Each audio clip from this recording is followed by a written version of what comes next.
నమస్తే అన్న. రాజా సాబ్ trailer second trailer ఎలా అనిపించింది మీకు? సెకండ్ ట్రైలర్ చూసినా ఫస్ట్ ట్రైలర్ చూసిన ఫస్ట్ ట్రైలర్లోనే చచ్చిపోయినా అన్న. ఆ దయ్యము అది ఇది అరే ఏమి యాక్టింగ్ చేసినావన్నా, సినిమాకు మారిపోతున్నావన్నా. ప్రభాస్ అన్న అమ్మ తోడు, మా పవన్ కళ్యాణ్ అన్న మీద ఒట్టేసి చెప్తున్నా, అమ్మ తోడు చెప్తున్నా, ఈసారి నీకు ఇటు పక్క ఆ ఏం యాక్టింగ్ రా, మా ఏం యాక్టింగ్ అన్నా. నా ఏమంటారండి, ఒక డైలాగ్ చెప్తా అన్న, నా బంగారు పుట్టలో ఏలు పెడితే కుట్టడానికి నేను చీమని అనుకుంటున్నావురా అంటాడు అని ఫైటింగ్ వస్తా నాకు ఇట్లా వస్తుంది ఒకటి, ఇట్లా పైన కూర్చుంటే పైకి పోతారు, ఈ అని పోతుంది పైకి. దాని నుంచి వీళ్ళు ఉంటారు, ఇలాగా వాళ్ళందరూ ఈ రౌడీ కాదు పైకి పోతారు. అమ్మ ఆ సీన్ మాత్రం మారుతి అన్న, నీ కాలు మొక్కాలి. ఈయన ఈ మారుతి డైరెక్టర్ ఏదో పెద్ద పెద్ద సినిమాలు తీసిండు, ప్రభాస్ అన్న అలిసిపోయింది, ఇక చిన్న సినిమాలు తీస్తుండేమో అనిపించింది. పెద్ద పెద్ద మేము రాజమౌళి సార్ ఉంటుంది కదా, పెద్ద పెద్ద 3 సంవత్సరాలు 4 సంవత్సరాలు చేస్తాడు ఆయన. ఇక ఈయన అంత పెద్ద సినిమాలు వద్దురపై అలసిపోతున్నాయి, మా జీవితాన్ని సుఖంగా ఉందాం అనుకుంటా, కానీ లేదన్న బాహుబలి సినిమా కన్నా మించి ఉందన్న ఇది. అమ్మ తోడు ఆ టైలర్ చూస్తుంటే ఓయమ్మ కేక. నేను సమయానికి ఫోన్లో చూసినా కానీ అదే థియేటర్లో సినిమా థియేటర్లో చూసి ఉంటే ఆ టైలర్ని మన బాలకృష్ణ ఉన్నాడు కదా, బాలకృష్ణ సినిమాలో మొన్న అఖండ సినిమాలో ఐమాక్స్లో కాలిపోయినట్టు 100% కాలిపోతుంది. ఆ తమనన్న మ్యూజిక్ ఓ కోడిక తమన్. అసలు నువ్వు ఏం తాగుతున్నా, నువ్వు ఓడక తాగుతున్నావా? అటుపోతే ఓజీకి పోతే మరి ఏమంట, ఓజీకి పోతే పవన్ కళ్యాణ్ అంటావు, ఇటుపోతే నందమూరి ఫ్యామిలీ అంటావు, ఇటుపోతే ప్రభాస్ అన్న. అసలు అల్టిమేట్ భారతదేశంలో నేను నిజం చెప్తున్నా, తమన్ గారి కన్నా మ్యూజిక్ పెద్ద డైరెక్టర్ ఎవరంటే ఇంతకుముందు ఎవరు వినిపించేది ఏఆర్ రెహమాన్ అనేది నా దృష్టిలో మాత్రం తమన్, దాని తర్వాత దేవిశ్రీ ప్రసాద్ అని నేను భావిస్తున్నా. నిజమన్నా అస్సలు ఆ సినిమాకు అసలు టికెట్లు గవర్నమెంట్ ఎంత పెట్టినా తక్కువనే.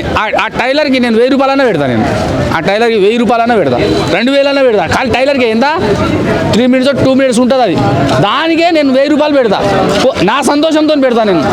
ఇక నేను దానికి దయచేసి 2 తెలుగు రాష్ట్రాల్లో రేట్లు పెంచుకొని సార్ మేము ఇస్తాం. మా పవన్ కళ్యాణ్ అభిమానులు రాజా సాబ్ని 100% 99% 100% 1,00,000% మేము సపోర్ట్ చేస్తాం.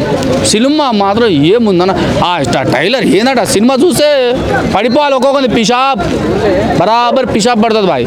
ఏం చెప్తున్నా బాయ్, బరాబర్ పిషాబ్ పడుతుంది 100%. అసలు ఆయన చిన్న డైరెక్టర్ అని నాకు అనిపించలే. మన ఈ రోజుల్లో అది పిచ్చి సినిమాలు తీసిండి ఇంతకుముందు, కానీ కంటెంట్ ఫుల్ సినిమాలే పిచ్చి ఇక చిన్నవి. ఈయన వచ్చి ఏం బాయ్ ఇట్లా లేపిండు ఆయన. నేను ఎక్స్పెక్టేషన్ నిజంగా నేనేమో సినిమా తర్వాత మిర్చి సినిమా లాంటి ఏదో ఇట్లా వచ్చేది కొద్దిగా పైసలు కొల్లగొట్టుకొని వెళ్ళిపోతాడు అనుకున్నా, కానీ అంతకు మించి బాహుబలికి మించి, సావుకు మించి, ఇంకొకటి మించి, ఆదిపురుష్ మించి, అంతకు మించి ఉంది బాయ్. ఇది మాత్రం తెలుగు బిడ్డ డైరెక్టరు, తెలుగు బిడ్డ హీరో తీసి ఈ సినిమాని గౌరవించుకో, అందరూ గౌరవంగా ఫీల్ అవ్వాలి, మనం ప్రౌడ్గా ఫీల్ అవ్వాలి. నిజంగా అమ్మ తోడు చెప్తున్నా, నేను మీ అందరూ చెప్తున్నా, మీరు మనం తప్పుగా రాయొద్దు. మీరు చూడకపోతే చూడండి, యాంటీ ఫ్యాన్ దయచేసి సపోర్ట్ చేయకనా. ప్రభాస్ అన్న చాలా మంచోడు, నువ్వు పోయినా అన్నం పెడతాడు, ఆయన పోయినా అన్నం పెడతాడు, మంచోడు. ఆయనకు అందరూ సపోర్ట్ చేయాలి, ప్రతి ఒక్కరు. ఆయన cute boy, lover boy, love you darling. ఇప్పుడు మన ప్రభాస్ గారు ఒక అద్భుతమైన హీరో. ఎందుకు అద్భుతమైన హీరో అంటున్నానంటే, ఫస్ట్ మన తెలుగు నుంచి ప్యాన్ ఇండియా హీరో, అద్భుతమైన అంటే పెద్ద ప్యాన్ ఇండియా హీరోగా వెళ్ళినటువంటి వ్యక్తి ప్రభాస్ గారు. ఎలాంటి బేసిజాలు లేవు అతనికి, ఎలాంటి అహంకారం లేదు, అందరూ సమానమే అని చెప్తూ ఆయన ఇప్పటికీ కూడా పెద్దల పట్ల మొన్న ప్రీ రిలీజ్ ఈవెంట్లో ఎంత అద్భుతంగా మాట్లాడారు. నిజంగా చిరంజీవి గారి గురించి మాట్లాడుతూ, మన పెద్దోళ్ళు ఎప్పుడు పెద్దోళ్ళే, వారి సినిమాలు ఇట్టేవాలి, వారి సినిమాతో పాటు నా సినిమా కూడా ఇట్టేయాలి, వారిని చూసి మేము నేర్చుకున్నామని చెప్పి అంత సంస్కారవంతంగా చెప్పే హీరో ఇప్పట్లో చాలా అరుదు. ఆ స్థాయికి వెళ్ళిపోయాడు. కానీ ప్రభాస్ మీద కొంచెం నెగిటివ్ కామెంట్స్ చేస్తూ ఉంటున్నారు కదా వేణుస్వామి లాంటి వాళ్ళు, హిట్ ఉండదు అది ఇది అని చెప్పేసి కొంతమంది ఏదోలు మాట్లాడుతూ ఉంటారు. వాళ్ళ తాంత్రిక విద్యలు మన దగ్గర పనిచేయవు, అందులోనే ప్రభాస్ దగ్గర అసలు పనిచేయవు. ఆయనకి ఏదో హెల్త్ ప్రాబ్లం కూడా ఉంది, బయటికి చెప్పట్లేదని కొన్ని కామెంట్స్ కూడా చేస్తున్నారు కొన్నిసార్లు. ఏదోటి మురిగే కుక్క మురుగుతూనే ఉంటుంది కదా. వాస్తవంగా నేనేమంటాను, పాన్ ఇండియా హీరోను మారుతి గారు హ్యాండిల్ చేయగలిగారు అంటారా? ఖచ్చితంగా చేస్తాడండి. మారుతి గారు స్కిల్ ఉన్న డైరెక్టర్ అండి ఆయన ఖచ్చితంగా చేస్తాడు. నిజంగా ఈవేళ మన తెలుగు రాష్ట్రాలకి అంత పెద్ద పేరు రావడానికి ప్రపంచ స్థాయిలో రాజమౌళి ఒక కారణమైతే ప్రభాస్ ఇంకో రెండో కారణం. నిజంగా ఈవేళ తెలుగు సినిమాని చూసి బాలీవుడ్ కూడా భయపడుతుంది. తెలుగు సినిమా రిలీజ్ అవుతుందంటే అరే వాళ్ళు మంచి కథతో వస్తున్నారు, మనం రిలీజ్ చేస్తే మన సినిమాలు వెనక్కి వెళ్ళిపోయే ప్రమాదం ఉంది, తెలుగు సినిమాకి అవకాశం ఇద్దామని చెప్పి బాలీవుడ్ ఎదురు చూస్తుంది, హాలీవుడ్ కూడా ఎదురు చూస్తుంది. నిజంగా ఇలాంటి సందర్భంలో ఇంత గొప్ప హీరోని పట్టుకుని కొంతమంది ట్రోల్ చేస్తుంటే చాలా బాధగా ఉంది.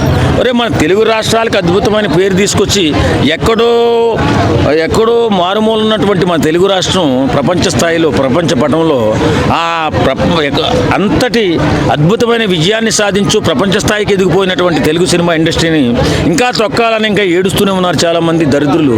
ఆ ఏడుపు మాని ఒరే మీకు ఒకటే మాట చెప్తున్నా, తెలుగు ఇండస్ట్రీని దశ దిశలా వ్యాప్తి చేసి మన తెలుగు సినిమాని ప్రపంచ స్థాయికి తీసుకెళ్లిన మహానుభావులు మన తెలుగు డైరెక్టర్లు, హీరోలు. కాబట్టి వారిపైన విషం చిమ్మకుండా అద్భుతమైన సినిమా మన శివశంకర్ వరప్రసాద్ కానీ రాజాసాబ్ కానీ సూపర్ డూపర్ హిట్ చేయండి. ప్రపంచం కూడా ఎదురు చూస్తుంది. ఈ సినిమా కోసం మంచి అద్భుతమైన సినిమాలు వస్తున్నాయి, బంపర్ హిట్ చేద్దామని ఆలోచిస్తున్నాయి.